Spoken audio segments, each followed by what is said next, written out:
Thank you, Boo. Good morning. That wasn't a lot of response. Good morning.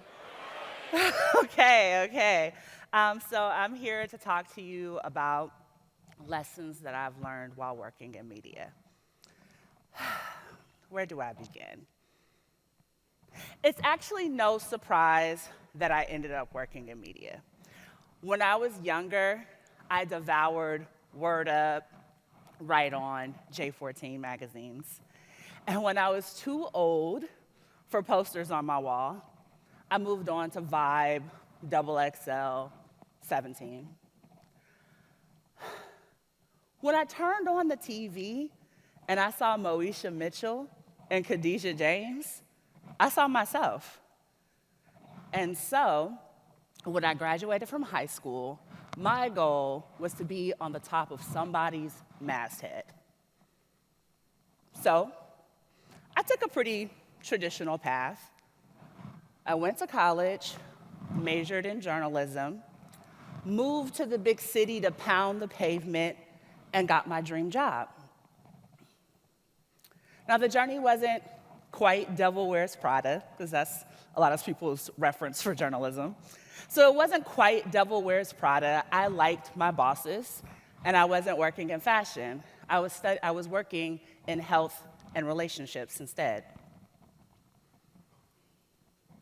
During my tenure in the industry, things shifted a lot. Many of the magazines I thought I'd write for one day, they folded. The budgets for magazine shoots and writers, they dwindled. A lot of journalists decided to forego the whole journalism thing and do PR and marketing instead. Publications struggled with the concept of online media. And while everything was changing around me, I was also having my own reckoning. I was really wondering if the work I did made a difference. During some time of reflection, I was reminded by a high school I was reminded by a high school teacher of mine that people will take information about you and study it and then lock it away in ivory towers. This kept replaying in my mind as I thought about the statistics that came across my desk. It seemed every day that there was a new study about Black women being adversely affected by some sort of ailment. And there I was, a health editor, without a lot of information about health. And so again, I thought back to my mentor's words. People will study you and lock the information away in ivory towers. Eventually, I decided that the way I would make more of an impact was I'd go back to the ivory towers. I decided to major in journalism and public health. And so while studying journalism and public health, I felt that I was getting closer to impact. I felt like finally knowing the stats, finally being able to break down all the information, I would be able to disseminate that to the people who needed it most. What I've learned over the years is that there are so many ways to make impact. The first thing that comes to mind is that when you are telling a story, when you are telling someone else's story, you actually have to listen to the people you say you want to serve. I'll give an example. My first documentary film, Oasis, was filmed at a clinic in Oakland. I was very riled up because I had found out about a hepatitis C drug that could cure hepatitis C, but wasn't being distributed to everyone who needed it. And so I figure we take our cameras, we talk to the people, we get this information out, and everyone would be as pissed off as I was. Well, I got to the clinic, and let me just say, they were not here for the story I was trying to tell. They didn't want to be presented as victims. They wanted to tell their story of empowerment. And so, as a storyteller who decided that I was in service to the communities that I set out to serve, I had to actually listen.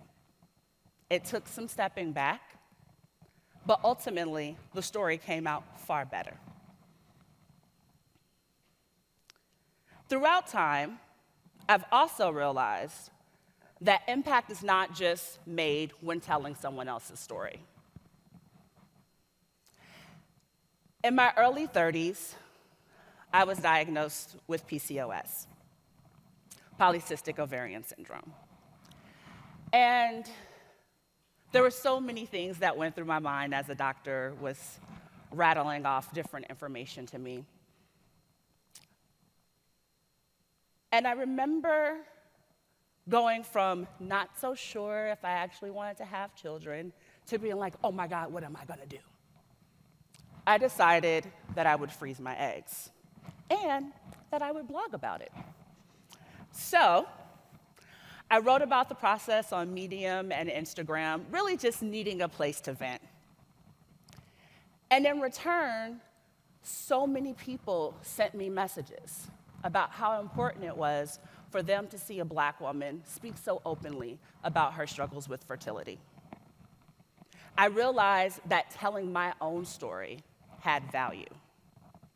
Now, I had been used to putting my information on the internet. In my 20s, I had a blog about dating and relationships. And, people would say it was like kind of Carrie Bradshaw. I would say it's more like Demetria L. Lucas, Belle in Brooklyn. Well, talking about foolish first dates, that's one thing. My egg count is a whole other ballgame. But I found that sharing that information was really impacting people on a personal level.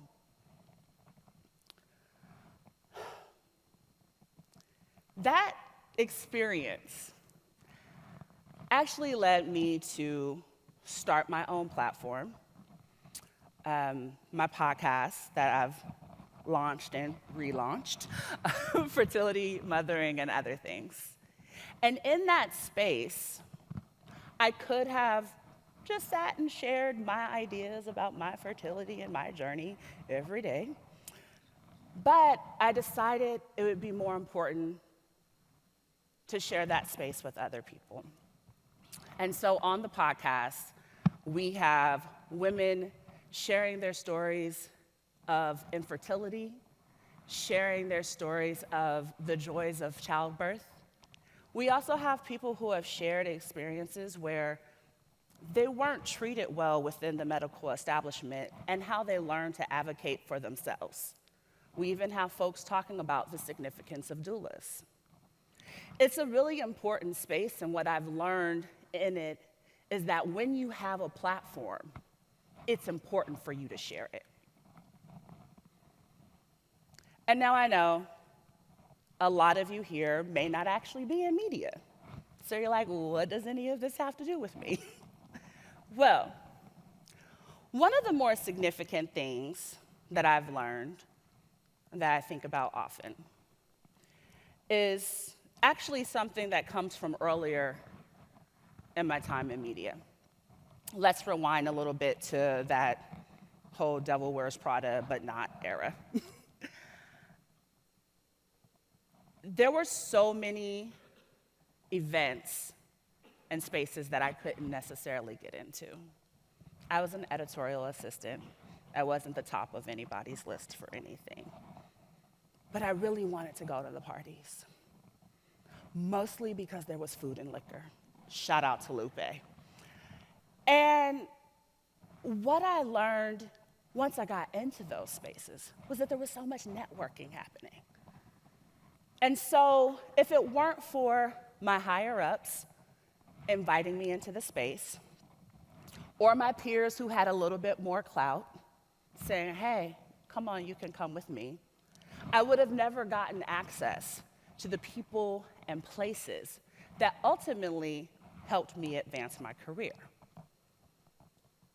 Eventually, I got to a space where people started inviting me places, and I would use my +1 to party with my friends that I like partying with the most.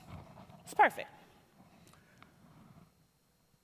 However, I've had to become more strategic. Now, granted, still give my +1s to my people that I enjoy partying with, but ask some key questions. Who all gonna be there? Why was I invited? Did I get the invite because I'm the only Black person y'all know? Who can I invite into this space with me where it will have a significant impact on their life? And so, when you think about how you are moving through life, whether you feel like you're in a space where you're telling stories and you have to make sure that you're really listening to the folks, whether you're in a position to share your own story, which does have power, or you have a platform that you're sharing with other people, I want you to also think about what it means to be intentional with your +1.